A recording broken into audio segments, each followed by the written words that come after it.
नमस्कार. आज आपण बोलणार आहोत बदलता भारत, एक अभूतपूर्व महाग्रंथ. परवा नागपुरामध्ये या ग्रंथाचं लोकार्पण झालं. 1158 पृष्ठांचा 2 खंडामध्ये असलेला हा एक बृहत ग्रंथ आहे.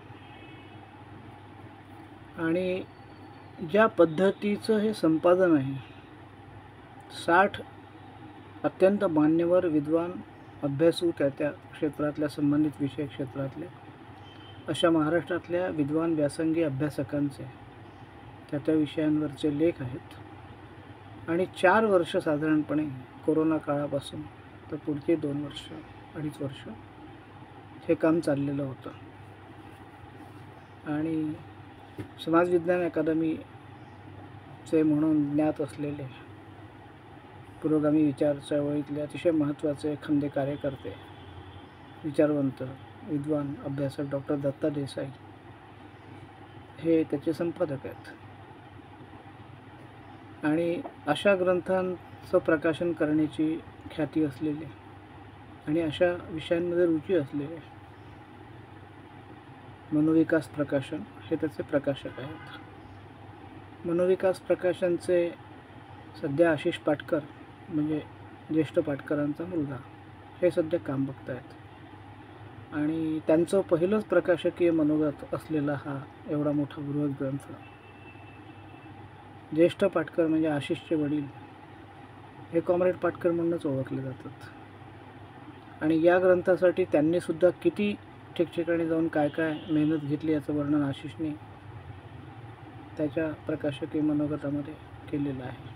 आणि ते डॉक्टर दत्ता देसाईंनी सुद्धा परवा कार्यक्रमाच्या प्रास्ताविकात संपादकीय हे सगळं सांगितलेलं आहे. मराठी भाषेला लाभलेली एक अत्यंत महत्त्वाची देणगी म्हणून आधी या ग्रंथाकडे बघितलं पाहिजे. कारण मान मोडून अशी कामं करण्याची मराठीची सवय ही जवळजवळ तुटलेली आहे. खूप चवचालपणा आपल्या ग्रंथव्यवहारात, लेखन व्यवहारात, पारितोषिक संस्कृती, संमेलन संस्कृती, लाभार्थ्यांच्या संस्कृतीमुळे प्रचंड मोठ्या प्रमाणावर गेल्या 3 दशकात जो वाढलेला आहे आणि त्याच्यावर आपण सतत नेहमी प्रहार करत असतो, बोलत असतो. त्यामुळे मराठीचं इतर भाषांच्या तुलनेमध्ये जी घोर अवनती झालेली आहे साहित्य व्यवहाराची, ग्रंथ व्यवहाराची, त्याच्या दर्जा आणि गुणवत्तेची, तिला काही तोडच नाही आहे. विशेषतः या 2-3 दशकामध्ये वेगाने ती घसरण, आणि तो घसरणीचा वेग जो आहे तो फार भीषण आहे, भयावह आहे.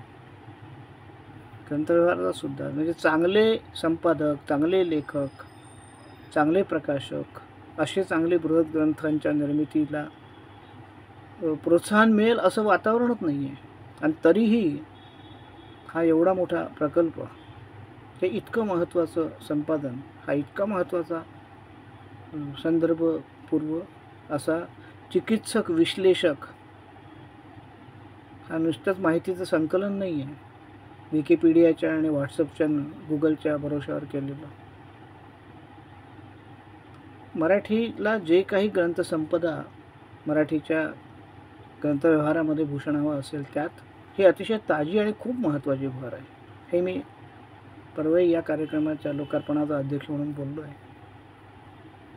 पण तो कार्यक्रमात, त्या सभागृहात जेवढे लोक असतील, त्याच्या बातम्या जितक्या वर्तमानपत्रातून लोकांपर्यंत पोहोचल्या असतील. आणि आजकाल आपल्या वर्तमानपत्रांची स्थिती अशी आहे की त्या जिल्ह्यातली, त्या तालुक्यातली बातमी तिथेच जिरते, ती पलीकडच्या जिल्ह्यात आणि तालुक्यातही जात नाही त्या आवृत्तीमध्ये.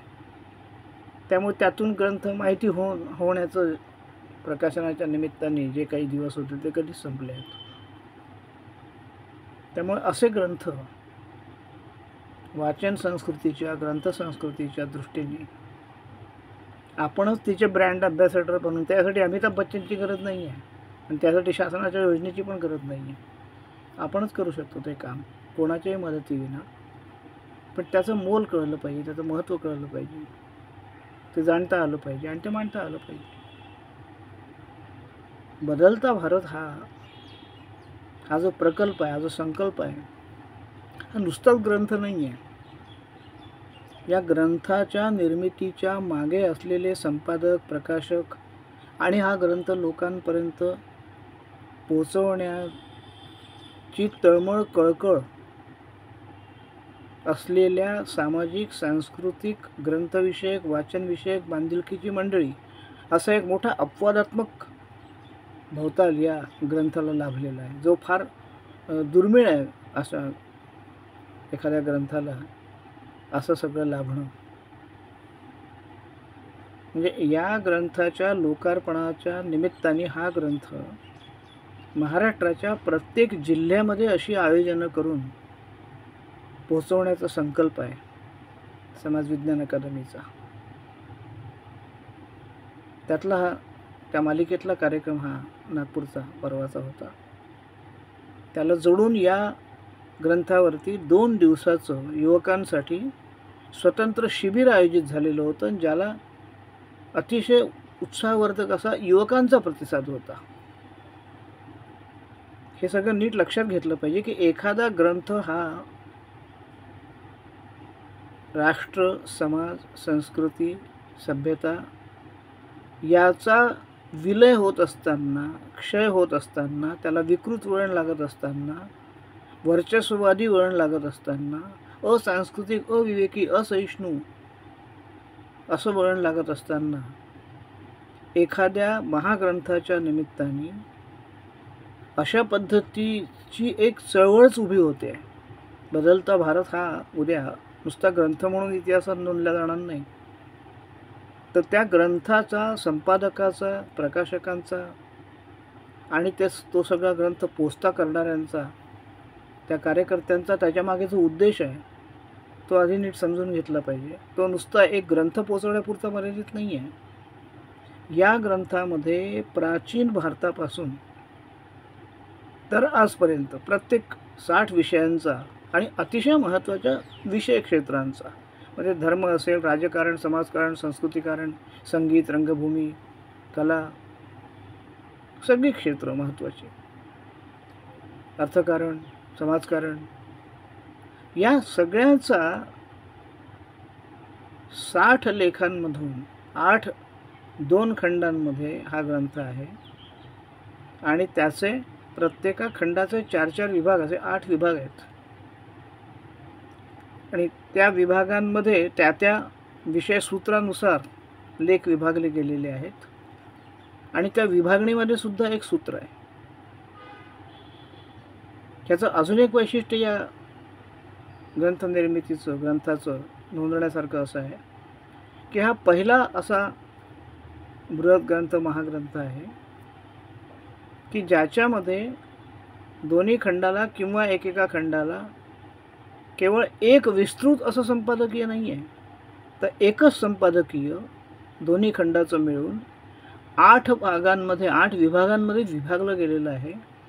आणि विभागीय संपादकीय ही एक नवी संकल्पना अशा ग्रंथनिर्मितीच्या संपादनाच्या क्षेत्रामध्ये डॉक्टर दत्ता देसाईंच्या या संपादन निपुणतेमुळे याही संकल्पनेची एक भर घातली गेलेली आहे.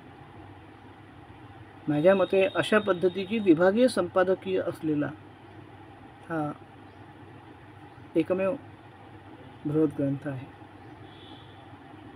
या विभागीय संपादकीयाची व्यूहरचनासुद्धा का आहे, कशी आहे, तर 1158 पृष्ठांचा ग्रंथ हा कमीत कमी वेळात जर एखाद्याला आपला आवाक्यात घ्यायचा असेल, त्याचा आत्मा जाणून घ्यायचा असेल, त्याचा सूर, त्याचं प्रयोजन, त्याच्या निर्मितीचं, तर त्याला ही सगळी विभागीय संपादकीय फार मदत करतात.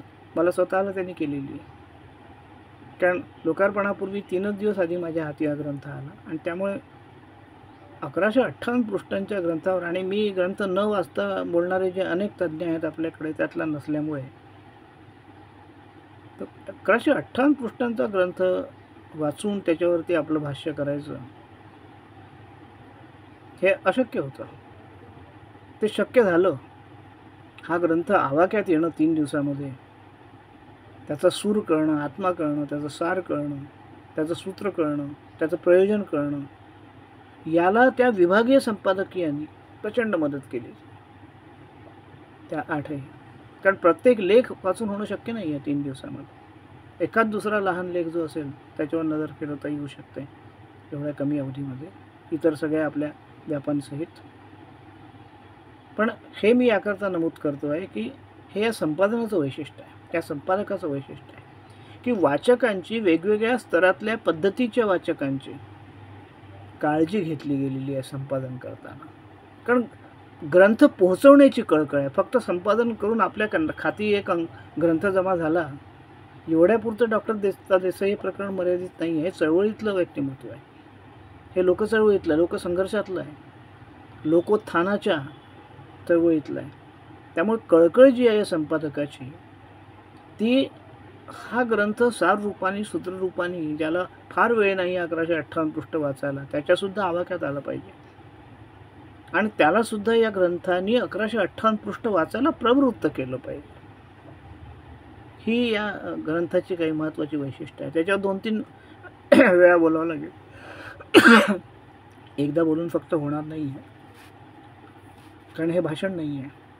ते मी दिलं अध्यक्ष म्हणून परवा, ते त्याच्या बातम्या विस्तृत व्यवस्थित छापूनही आल्या, तो भाग वेगळा. परंतु हा ग्रंथ आपल्यातल्या ज्याला या देशाच्या एकूणच सगळ्या वर्तमानाचं जे काही वाटोळं राष्ट्रवादानी, सांस्कृतिक राष्ट्रवादानी, धार्मिक राष्ट्रवादानी, असहिष्णुतेनी, अविवेकानी केलेलं आहे, आणि जे अविवेकी, असहिष्णू, सर्व धर्म समभावाचा पूर्ण अनादर करणारं आणि आपल्याच तेवढ्या वर्चस्वाचं डंका वाजवणारं असं जे राजकारण, समाजकारण, संस्कृतीकारण, धर्मकारण, अर्थकारण गेल्या 2-3 दशकामध्ये प्रचंड वेगाने या देशामध्ये निर्माण करणाऱ्या ज्या ब्रिगेड, मराठीत टोळ्या निर्माण झाल्या, त्या सगळ्यांनी या देशाचं नेमकं काय केलेलं आहे आज. बरं, या 3 दशकामध्ये बदललेल्या नवसंवाद माध्यमाच्या तंत्रज्ञानामुळे आपण सगळे मूळ ग्रंथांपासून, मूळ इतिहासापासून, मूळ संस्कृती, मूळ धर्मापासून पूर्णतः कापले गेलो. संबंधच उरला नाही आपला त्याच्याशी. कशावर पोचले गेलो? 24/7 वृत्तवाहिन्या. या वृत्तवाहिन्या राहिल्यात नाही, या प्रचारवाहिन्या. कोणाची तरी सुपारी घेऊन त्याचाच फक्त प्रचार दिवस रात्र करत असल्यासारख्या या ज्या झालेल्या आहेत. त्यांनी ज्या काही प्रतिमा आपल्या डोक्यामध्ये इतिहासाच्या, संस्कृतीच्या, वर्तमानाच्या, धर्माच्या सगळ्या निर्माण केलेल्या असतील, आणि ज्या वर्चस्ववादानी ती माध्यमं हाती घेऊन या प्रतिमा निर्माण केलेल्या आहेत त्यांच्यामार्फत आपल्या मेंदूमध्ये, त्याच्या आधारावर आपला गर्व, आपले अभिमान फुकाचे, आभासी पोचले गेलेले आहेत. हा एकच ग्रंथ हा नीट वाचला तर हे सगळं पुसलं जाऊ शकतं 100 किंवा 1000 ग्रंथ वाचण्यापेक्षा. कारण या 60 लेखकांनी याच्यात जे लिहिलं आहे त्यांनी ते शेकडो हजारो ग्रंथ जे आहेत ते आयुष्यभर वाचलेले आहेत. त्यामुळे त्यांच्या आयुष्याचं, विद्वत्तेचं, अभ्यासाचं, त्या विषय क्षेत्रातलं सार हा एक ग्रंथ आपल्याला भारत काय होता, भारत आपल्याला कसा घडवायचा होता, म्हणजे प्राचीन भारत काय होता, मध्ययुगीन भारत काय होता, काय उद्दिष्ट होती, ती एका छोट्या लेखामध्ये हा सगळा धावता प्रवास करायचा आहे प्रत्येकाला. त्याचं नातं जोडायचं आहे बदलाशी पुन्हा त्या विषयाचं. हा काही समग्र इतिहास नाही आहे भारताचा, पण हा बदलत्या भारताचा वेगवान आढावा आहे. आणि संपादकाचं जे सूत्र आहे, जे भाष्य आहे, त्याप्रमाणे भारत हा सतत घडत गेलेलं राष्ट्र आहे. आता बिघडत गेलेलं आहे, पण हे घडणंच आहे. बिघडणं हे सुद्धा घडणंच आहे. शेवटी तुम्ही कसं घडवता, घडवण्याचे उद्देश काय, वर्चस्ववाद हा उद्देश आहे की बहुविधता, बहुभाषिकता, बहुसांस्कृतिकता, बहुआयामी जीवन हे टिकवणारी तुमची वृत्ती आहे. याच्यावरती तुम्ही कसं घडवता वर्तमान हे अवलंबून आहे. कसा शिकवता इतिहास, कसं पाहायला शिकवता इतिहासाकडे, किती विकृत करता दृष्टी इतिहासाकडे बघण्याची आणि किती सुकृत ठेवता, हे तुमच्या त्याबद्दलच्या हेतूवर अवलंबून आहे.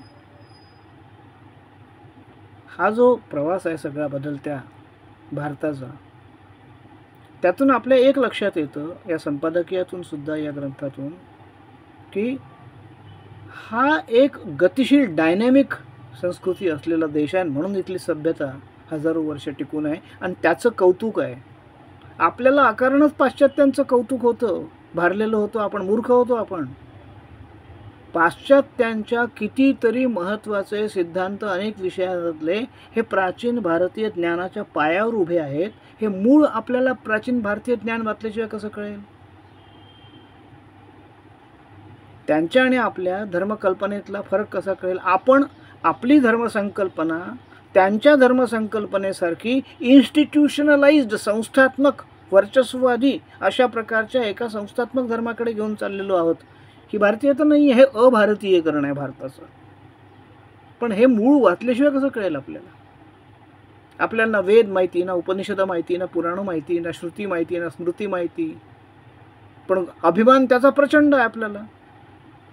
कुठल्या तरी first, second, third, second, 10th, 5th अशा हँडकडून आलेल्या, त्याच्या गरजेनुसार आणि हेतूनुसार आपल्यापर्यंत पोचलेल्या अशा आधारावरचं आकलन, म्हणजे आकलनच नाही आहे, आपलं दूर आकलन आहे.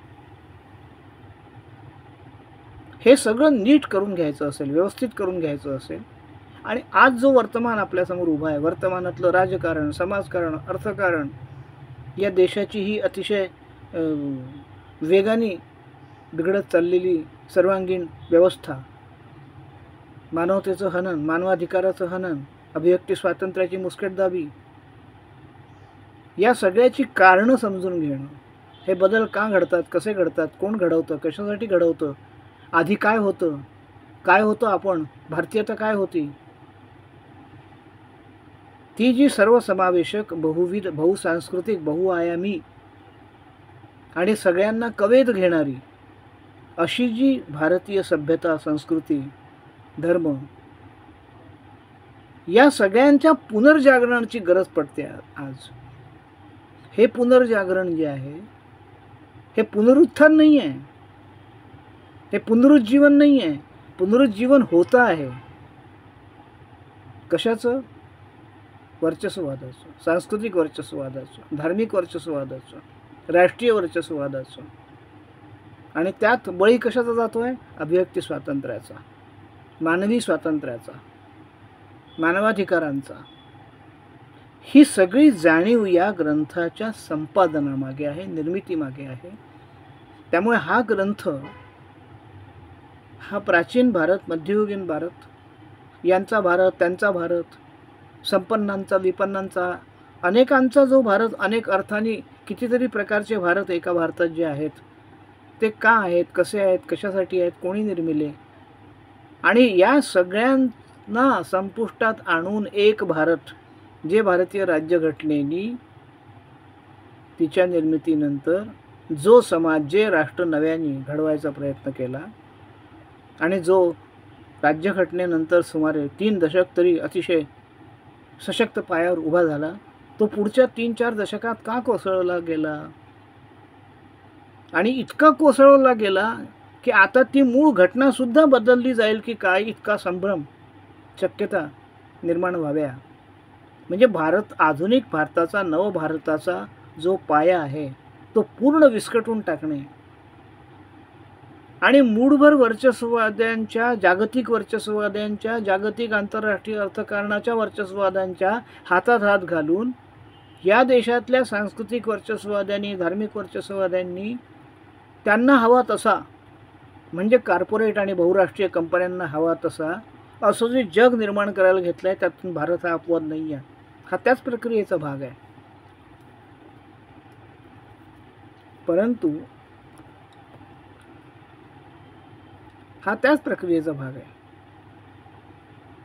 पण हे सगळं आपल्याला समजून घ्यायचं तर वेगवेगळ्या ज्ञानक्षेत्राचं नीट, सर्वांगीण आकलन आणि त्याचा सार आपल्याजवळ असायला पाहिजे.